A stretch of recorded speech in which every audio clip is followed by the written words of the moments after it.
चलिए NCERT series में आप लोग का स्वागत है, पुनः स्वागत है। जैसा कि आप लोग अभी तक देख रहे हैं, इस चैनल के माध्यम से आपको एनसीईआरटी की पूरी हिंदी हिंदी भाषा में और इंग्लिश भाषा में, कहने का मतलब ये है कि एक प्लेलिस्ट बनाई गई है जिसमें हिंदी में बताई जा रही है सारी हिंदी एनसीईआरटी पढ़ाई जा रही है, और एक प्लेलिस्ट में totally English English to English आपसे आपका एनसीईआरटी कंप्लीट कराया जा रहा है। तो उसी के सीरीज में क्लास एनसीईआरटी का जो मैथमेटिक्स है वो मेरे द्वारा पढ़ाया जा रहा है, वो भी क्लास 6 to 12 तक। यानी आप किसी भी क्लास की एनसीईआरटी हिंदी माध्यम में भी और इंग्लिश माध्यम में भी बहुत आसानी से इस चैनल के माध्यम से पढ़ सकते हैं। चलिए, यहाँ उस श्रृंखला में हम लोग क्लास 10 का यानी कि 10वीं कक्षा की पहला चैप्टर स्टार्ट कर रहे हैं, वास्तविक संख्या, जिसको इंग्लिश में हम लोग क्या कहते हैं, वास्तविक संख्या, जिसको इंग्लिश में हम लोग रियल नंबर्स कहते हैं, लेकिन हम लोग हिंदी में इसको पढ़ेंगे। इसी के साथ साथ अगर आपको इंग्लिश में पढ़ना है तो इसी चैनल में प्लेलिस्ट बना हुआ है इंग्लिश मीडियम का, class 10th English medium NCERT, तो उसको जाके आप लोग चेक कर सकते हैं। यहाँ देखेंगे वास्तविक संख्या को अगर हम लोग जानने के लिए, सबसे पहले हम लोग सब संख्या के बारे में पढ़ चुके हैं। देन वास्तविक संख्याओं के लिए अगर हम लोग देखेंगे कि वास्तविक संख्या होती क्या है, ये सब चीजें ऑलरेडी आप लोग डिस्कस कर चुके हैं। सबसे पहले हम लोग इसमें प्राइम फैक्टर के बारे में और कंपोजिट नंबर और भाज्य संख्याएं अभाज्य संख्याएं के बारे में देखेंगे। कहने का मतलब भाज्य संख्या अभाज्य संख्या क्या होती है, ये सभी चीजें ऑलरेडी हम लोग देखेंगे। अभाज्य संख्या क्या आप सोचते हैं कि जैसे अभाज्य संख्या का मतलब ये हुआ कि जैसे इसके प्राइम फैक्टर, यानी कि अगर फैक्टर्स आप लोग के यहाँ पे प्राइम नंबर यानी कि भाज्य संख्या, अभाज्य संख्या, अभाज्य संख्या हम उसे कहते हैं जो खुद से कटे, यानी कि सेल्फ इन सेल्फ, यानी कि खुद से कटे और एक से कटे, इसके अतिरिक्त किसी दूसरे यानी किसी तीसरे पर्सन से न कटे। एक तो अपने आप से कटे या वन से कटे, यानी दो दो ही उसको कोई चीज काट सकते हैं, तो खुद और एक वन। इसके अतिरिक्त कोई और संख्या अगर काटेगी तो भाज्य संख्या होगी।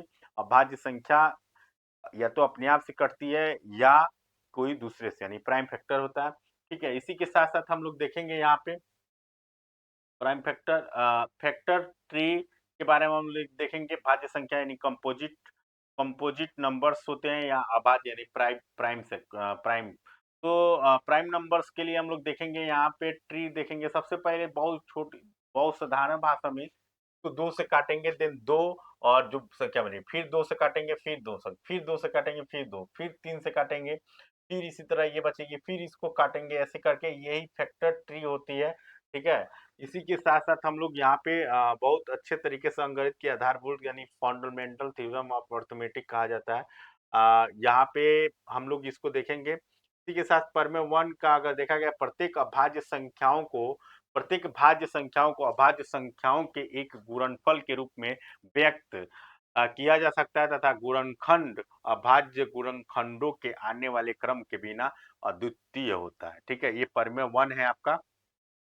इसी के साथ साथ अद्वितीय, इसी के साथ साथ हम लोग देखेंगे यहाँ पे आगे उदाहरण के लिए कि यह संख्याएं n 4 के पावर n पर विचार कीजिए, जहां n एक प्राकृतिक संख्या है। जांच कीजिए कि क्या n का कोई ऐसा मान है जिसके लिए n के पावर 4 के पावर n अंक शून्य यानी जीरो पर समाप्त हो सकता है।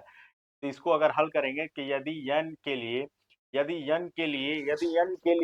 हम देखेंगे कि संख्या 4 के पावर n शून्य पर समाप्त होती है, तो वह 5 से विभाजित होगी। ठीक है, अगर शून्य पे समाप्त होती है तो कितना होगी, वो 5 से विभाजित होगी। ठीक है, अर्थात n के पावर n के अभाज्य संख्या अभाज्य गुणनखंडन में अभाज्य संख्या 5 अपनी चाहिए आनी चाहिए। यह संभव नहीं है। क्यों संभव नहीं है? क्योंकि 4 के पावर n इक्वल टू 2 के पावर 2n होता है। यदि इसी कारण में 4n के गुणनखंड में केवल अभाज्य संख्या 2 ही आ सकती है, तो अंकगणित की आधारभूत प्रमेय अद्वितीयता के हमें यह निश्चित कराती है कि 4 के पावर n के गुणनखंड में 2 के अतिरिक्त और कोई अभाज्य संख्या नहीं है। इसलिए ऐसी कोई संख्या n नहीं है जिसके लिए 4 के पावर n का अंक 0 पर समाप्त होती है। आप पिछली कक्षाओं में इसे पढ़ चुके हैं कि जो धनात्मक पूर्णांक संख्याओं का एचसीएफ और एलसीएम के आधारभूत का वो करना होगा। चलिए इसको हम लोग देखेंगे। तो उदाहरण 2 को देखेंगे कि संख्याएं 100 और 20 के अभाज्य गुणनखंड विधि से एचसीएफ और एलसीएम ज्ञात कीजिए। तो यहाँ पे हम लोग एलसीएम और एचसीएफ ज्ञात करेंगे। तो 6 का, अगर 6 का हम लोग सबसे पहले प्राइम वो फैक्टर निकालते हैं, तो फैक्टर निकालने के लिए हम लोग क्या करेंगे, इसके 6 को हम लोग ऐसे ट्री निकालेंगे, ट्री के माध्यम से। तो 6 को यहाँ पे देखिए 6 है, 6 को अगर 2 से करेंगे तो 2 और यहाँ पे 3 बचेगा। 3 का अब नहीं हो पाएगा, तो यानी 2 और 1, यानी 2 के पावर 1, और 20 को अगर देखेंगे तो ट्री के अनुसार यहाँ पे 2 और यहाँ पे 10 होगा। फिर यहाँ पे देखेंगे तो यहाँ पे 2 होगा, यहाँ पे 5 होगा। ठीक है, तो यानी 2 ठीक है, इन दोनों का होगा।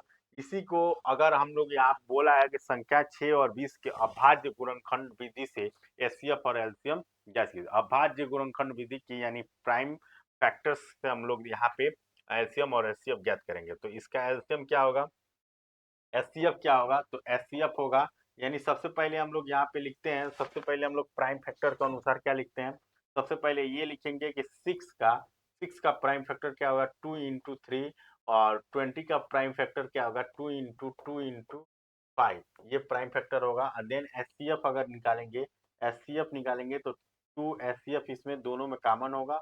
इसी तरह एलसीएम, एलसीएम अगर निकालेंगे तो एलसीएम देखेंगे 2 के 2 लिखेंगे, दो संख्याएं मैच कर रही हैं। फिर उसके बाद से देखेंगे कि और क्या है, तो 2 बचा है, ऊपर 3 बचा है, फिर 5 बचा है। देन इसका एलसीएम हो जाए 2 दूना 4, और 4 3 12, और 12 पचे 60। ठीक है, ये आपका क्या हो जाएगा, एलसीएम हो जाएगा। ठीक, ये आपका था। इसी के साथ साथ हम लोग आगे देखेंगे कि 20, 6 और इक्का का घातवान संख्याओं में प्रत्येक उभयनिष्ठ अभाज्य संख्या गुणनखंड की सबसे छोटी घात का गुणनखंड गुणनफल तथा एलसीएम इतना की घातों के सबसे संबंध और सबसे बड़ी घातों का गुणनखंड गुणनफल होता है। ठीक है, अब इसी के साथ साथ हम लोग आगे तीसरा देखेंगे, अभाज्य गुणनखंड विधि द्वारा 96 और 104 का एचसीएफ ज्ञात कीजिए और फिर इनका एलसीएम भी ज्ञात करिए। तो ये दो संख्याएं दिया हुआ है, इन दो संख्याओं से हम लोग क्या ज्ञात करेंगे, इन दो संख्याओं से हम लोग ज्ञात करने वाले हैं, जैसे कि सपोज दैट यहाँ पे दिया हुआ 96 और 414 का अभाज्य गुणनखंड विधि से। तो इसका 96 का अगर निकालेंगे तो 2 के पावर 5 मल्टीप्लाई 3, और 404 का निकालेंगे 2 के पावर 2 मल्टीप्लाई 101, ये आएगा। और इसका एचसीएफ अगर निकालेंगे तो सबसे लोएस्ट लोएस्ट कॉमन देखा जाता है, यानी 2 के पावर इतना मैच किया रहा है, यानी कि एलसीएफ इसका 4 हो गया, एचसीएफ और एलसीएम अगर देखा जाए तो दो एलसीएम दो संख्याओं का ये होता है कि HCF multiply LCM equal to first संख्या, यानी कि दो नंबर होते हैं, फर्स्ट संख्या p इंटू क्यू, ये सेकेंड नंबर, यानी फर्स्ट नंबर है प्रथम संख्या और द्वितीय संख्या को आपस में मल्टीप्लाई किया जाता है, तो एलसीएम और एचसीएफ का मल्टीप्लीकेशन के इक्वल होता है। तो यहाँ पे वही है कि दोनों को आपस में मल्टीप्लाई कर दिया गया, दो संख्याओं को एलसीएम निकालने के लिए हम लोग क्या करेंगे, दोनों संख्याओं को आपस में मल्टीप्लाई करके और एचसीएफ का भाग कर देंगे। यहाँ दो संख्या दिया गया है और देन उससे एचसीएफ से भाग कर दिया गया है, तो देन 96 ठीक है, ये आपका क्या आ गया है, एलसीएम एलसीएम आ गया।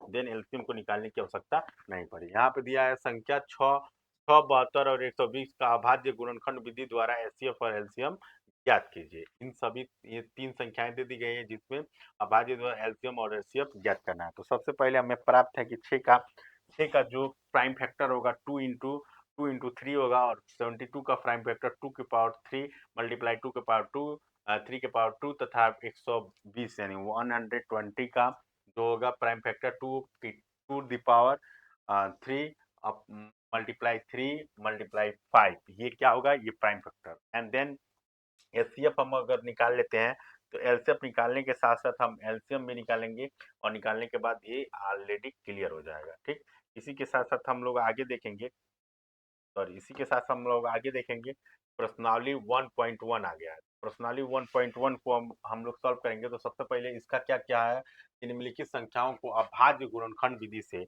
इस विधि से अभाज्य गुणनखंड विधि से के रूप में व्यक्त की, क्या कहा है, अभाज्य गुणनखंड विधि से क्या करना है, व्यक्त करना है, व्यक्त करना है। तो सबसे पहला क्वेश्चन दिया है 140, 140 दिया है आपका, 140 में 140, दूसरा दिया है 156, 156 दिया है, दूसरा दिया है आपका 156। इसी के साथ साथ तीसरा क्या दिया है, तीसरा आपका दिया है, तीसरा दिया है 3825, 3825। के साथ साथ अगला दिया है आपका 5005, 5005 दिया है। और पांचवा दिया है 7400, 7429। तो सबसे पहले हम यहाँ पे देखेंगे, इसका प्राइम फैक्टर विधि से करेंगे तो इसका अगर हम लोग करते हैं तो कितना आएगा। तो 114 का, सबसे पहले 114 का हम लोग देखते हैं, 140 का, सॉरी 140 का देखेंगे तो इसको 2 से काटेंगे, 2 सत्ते 14 जीरो। फिर इसको 2 से काटेंगे तो 2 से काटेंगे तो 2 तिहाई 6 और 5। उसके बाद से फिर किससे काटेंगे, 5 से, तो 5 सत्ते 35 देन 7 से, 7। तो इसका प्राइम फैक्टर क्या हो जाएगा, इसका प्राइम फैक्टर हो जाएगा आपका 140 का जो प्राइम फैक्टर होगा वो होगा 2 मल्टीप्लाई 2 मल्टीप्लाई 5 मल्टीप्लाई 7। इसको हम लोग अच्छे से लिखेंगे तो 2 दी पावर 2 मल्टीप्लाई 5 मल्टीप्लाई 7, ये आपका प्राइम फैक्टर हो जाएगा। ठीक है, इसी के साथ साथ अगर हम लोग आगे देखेंगे इसका 156 का, तो 156 का निकालेंगे, 156 का प्राइम फैक्टर निकालेंगे तो यहाँ पे 2 काटेंगे 2 से, तो 2 सत्ते 14 और 2 अठे 16। फिर 2 से काटेंगे तो 2 तिहाई 6 और 2 चौको 8, 2 9 18, 39 बार में जाएगा। ठीक है, क्या होगा, 39, 39 हो जाएगा, 2 9 18। ठीक है, इसके बाद से क्या इससे कटेगा, इसके बाद से कटने वाला है ये 13 से, किससे, सॉरी 3 से काटेंगे, तो 3 से काटेंगे 3 3 त्रिका है, उसके बाद 13 बचेगा। इसका जो 156 का जो प्राइम फैक्टर हो जाएगा, 156 का जो प्राइम फैक्टर बनेगा वो 2 के पावर 2 मल्टीप्लाई 3 मल्टीप्लाई 13 ये होगा। इसी तरह 1300 कितना होगा, 3825 का जो प्राइम फैक्टर होगा उसको हम लोग निकालेंगे। सबसे पहले 5 से काटेंगे तो 5 सत्ते 35, ये जाएगा इधर, 3 इधर जाएगा तो 5 छक्के 30, 50 25। फिर 5 से काटेंगे, 5 एकम में 5 और 2 इधर जाएगा 50 25। फिर एक इधर जाएगा 5 तेई 15, ये होगा। इसी के साथ साथ यहाँ पे कितना जाएगा, अब जाने वाला है कितना, 3 से, कितना से जाने वाला है, 3 से। कौन कितना नंबर है, के बाद से जाने वाला है 3 से, 3 पचे 15 और 3 पचे 15 हो जाएगा और 3 एकम में 3। फिर किससे जाने वाला है, 3 से, तो 3 एकम में 3 और 3 सत्ते 21, फिर 17। इसका प्राइम फैक्टर हो जाएगा 5, सबसे पहले 3 कितना आएगा, 3, सबसे पहले 3 आएगा, 3 के पावर 2, उसके बाद 5 के पावर 2, उसके बाद से 17, ये आपका हो जाएगा इसका। के बाद से हम लोग देखेंगे आगे 100, 5500, 5500 और 5005 का, 5005 का सबसे पहले 5 से काटेंगे, 5001। के बाद से इसका इसका अगर काटने के लिए क्या करेंगे, इसके अगर 1001 है तो 1001 के लिए हम लोग क्या करेंगे, सबसे पहले किससे काटेंगे, 5 के बाद से हम लोग काटेंगे। इसका प्राइम फैक्टर अगर हम लोग देखेंगे तो 7 11 और 13, 7 11 और 13।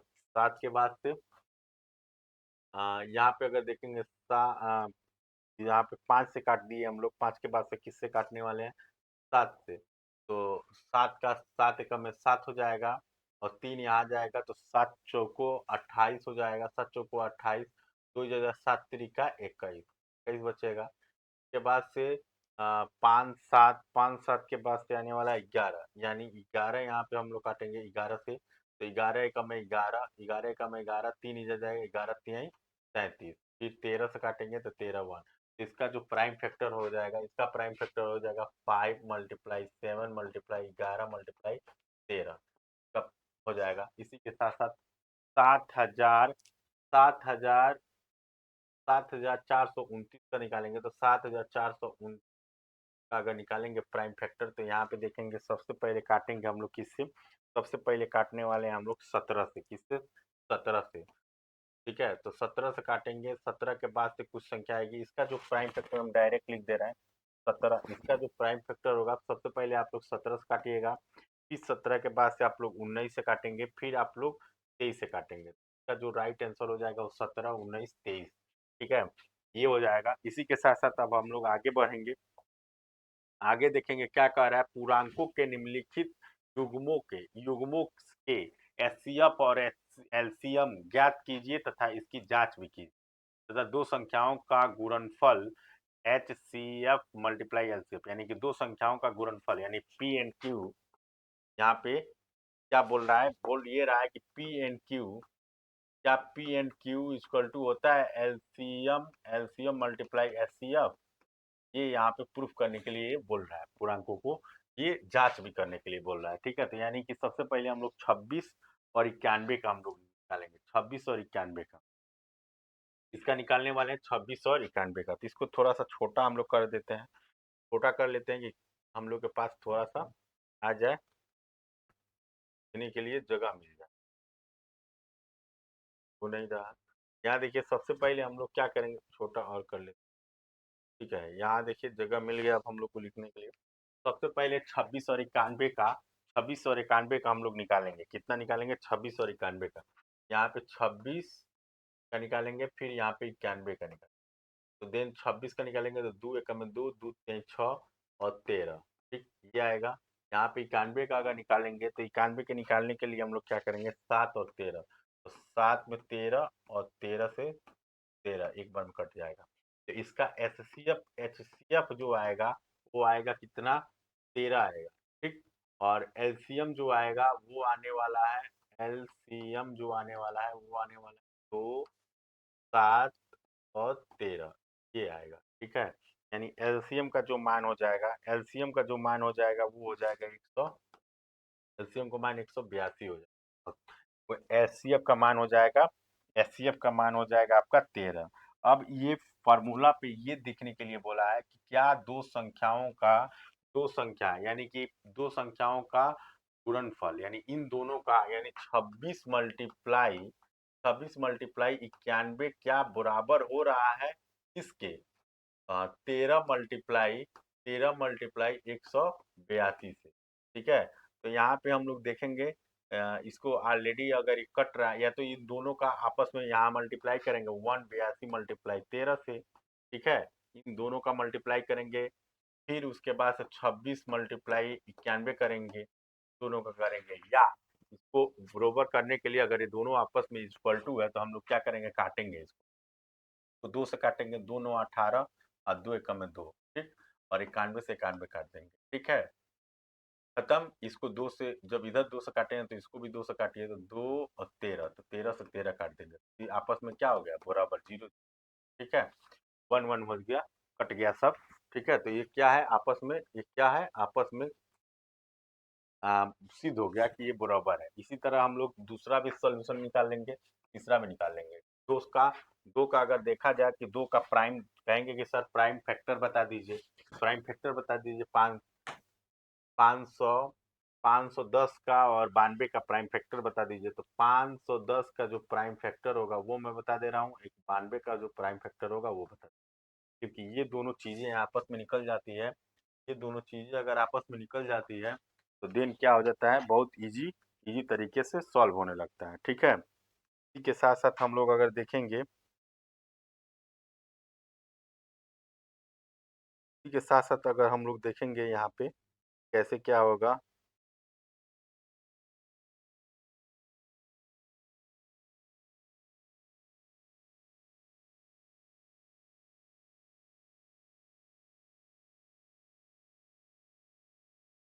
चलिए, इसी के साथ अगर देखेंगे,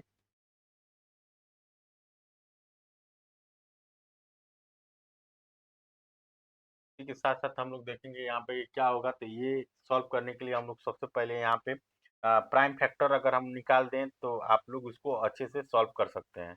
तो कौन सा है, दूसरा का दूसरा। तो इसके लिए हम लोग सबसे पहले देखेंगे कि कितना आएगा। तो इसका जो लास्ट, नहीं, इसके लिए आप लोग का एलसीएम और एचसीएफ निकालना है ना। तो प्राइम फैक्टर से आप लोग क्या सीधे एलसीएम और एचसीएफ ही हम, तो प्राइम फैक्टर निकालने के बाद सबसे पहले आप लोग प्राइम फैक्टर निकाल लीजिएगा, देन एचसीएफ और एलसीएम देखेंगे। यानी 500, 510 मल्टीप्लाई कितना, 92 इक्वल टू होगा कितना, एलसीएम। तो इसका एलसीएफ और एलसीएम कितना आना है, तो इसका एलसीएफ एलसीएम आना है तो 2360, 23,460। और एचसीएफ आने वाला है, एचसीएफ आने वाला है आपका 2, एचसीएफ 2 आएगा। तो ये दोनों को आपस में सॉल्व करेंगे तो ये बराबर हो जाएगा। इसी तरह इसका, इसका तीसरा का होगा 3,336 मल्टीप्लाई 54 इक्वल टू हो जाएगा, इसका जो एलसीएम आने वाला है वो आएगा 3024 एलसीएम, और एचसीएफ जो आने वाला है वो 6 आने वाला है। ठीक है, ये दोनों आपका हो जाएगा, ये तीसरा का है और ये आपका दूसरा का है। ठीक, इसी के साथ साथ हम लोग आगे देखेंगे कि यहाँ पे बोल रहा है अभाज्य गुणनखंड विधि द्वारा निम्नलिखित पूर्णांकों का एचसीएफ और एलसीएम ज्ञात कीजिए। तो अभाज्य गुणनखंड विधि द्वारा इसको ज्ञात करना है।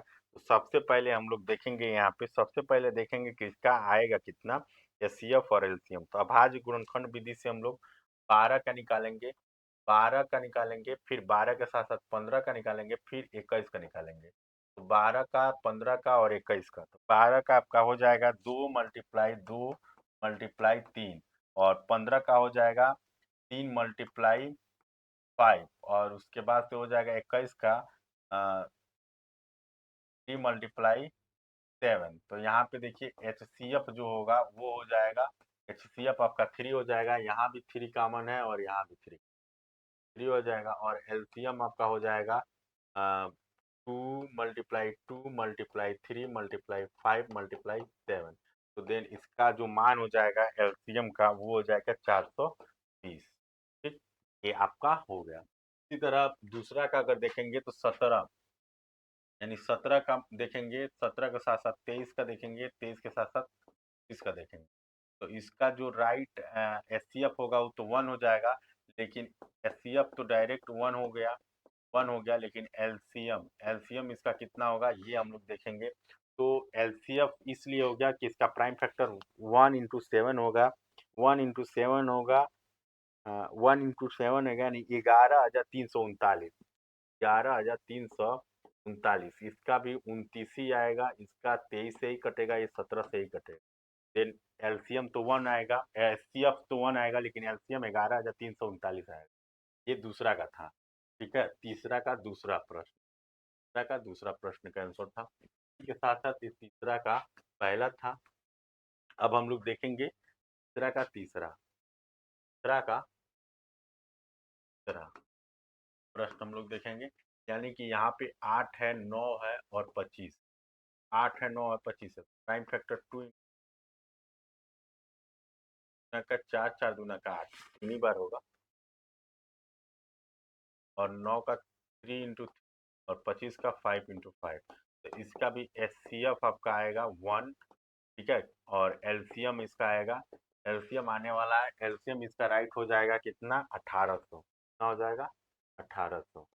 ठीक, इसी के साथ साथ चौथा पूछ रहा है कि अगर एचसीएफ इन दोनों संख्याओं का एचसीएफ 9 दिया है और एलसीएम इन दोनों का ज्ञात करिए, इसी दोनों का। तो यानी हम लोग क्या जानते हैं, 360 मल्टीप्लाई दो संख्या अगर दिया हो तो 360 मल्टीप्लाई 657, इन दोनों का मल्टीप्लाई किसके बराबर होता है, एचसीएफ के, एचसीएफ इंटू एलसीएम के, एलसीएम के बराबर होता है। तो एलसीएम निकालना है तो 9 कहाँ चला जाएगा अपान में, तो 9 यहाँ आ जाएगा। अगर एलसीएम निकालना है तो एलसीएम निकालना है तो 9 यहाँ आ जाएगा, तो 9 यानी इससे काटेगा तो 3, 3 × 3 = 9, और ये काटेंगे हम लोग 3 से, ये काटेंगे 3 से, तो कितना हो जाएगा 3 × 3 और 3 दूना 6, फिर 3 से इसको काट देंगे तो कितना हो जाएगा 3 दूना 6, और 3 × 3, 3 9 27।